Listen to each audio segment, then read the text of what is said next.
Assalamualaikum warahmatullahi wabarakatuh. Bismillahirrahmanirrahim. 365 hari bersama Rasulullah Sallallahu Alaihi Wasallam. Hari ke-13. Awan menjadi payung. Muhammad kecil tumbuh dengan cepat. Ia punya beberapa saudara sepersusuan. Saat itu, bayi yang menyusu dari perempuan yang sama, tapi dilahirkan ibu yang berbeda, disebut saudara sepersusuan. Setiap kali saudara-saudara sepersusuannya keluar untuk mengembalakan ternak, Muhammad SAW sering ditinggal sendirian. Sebenarnya ia juga ingin pergi ke desa, berjalan-jalan, melihat bunga, memberi makan anak domba, dan menghabiskan waktu bersama mereka. Suatu hari, ia memberitahu ibu susunya tentang keinginannya. Sang ibu susu sebenarnya tidak ingin ia pergi. Ia tidak ingin Muhammad SAW berada di bawah terik matahari seharian. Namun, melihat betapa sedihnya anak itu, ia tidak bisa melarangnya lagi. Ia pun mengizinkan Muhammad SAW pergi bersama saudara-saudaranya keesokan harinya. Muhammad SAW sangat gembira.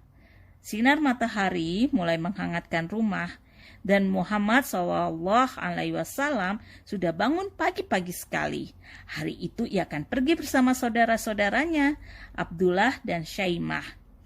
Saat mempersiapkan Muhammad SAW, Halimah mengulangi pesannya kepada anak-anaknya. Jaga dia baik-baik, lindungi dia, jangan sampai kepalanya terkena sinar matahari. Syaimah berjanji kepada ibunya akan menjaga Muhammad SAW. Sambil berjalan bergandengan, mereka pun mengikuti anak-anak domba itu.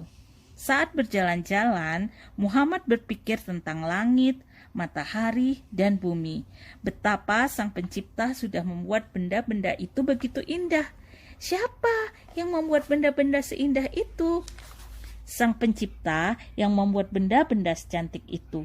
Semakin lama Muhammad SAW berpikir, semakin dalam cintanya kepadanya.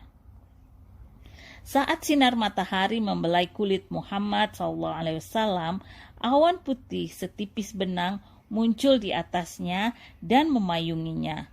Kemanapun ia pergi, awan itu mengikutinya seperti payung. Saat Muhammad SAW menyusuri jalan, awan itu tidak pernah meninggalkannya. Muhammad SAW tidak tahu apa yang terjadi. Saudara sepersusuannya Syaimah memperhatikan awan itu. Ia takjub melihat bagaimana awan itu selalu mengikuti saudaranya itu. Saat mereka pulang petang harinya, Syaimah menceritakan hal itu kepada ibunya. Halimah tidak terkejut mendengarnya. Bahkan ia merasa senang karena ia juga pernah melihat awan itu memayungi Muhammad SAW saat masih bayi. Ia tahu Muhammad SAW adalah anak yang istimewa dan ia tahu kelak ia akan menjadi orang besar. Untuk itu semua ia bersyukur kepada Allah.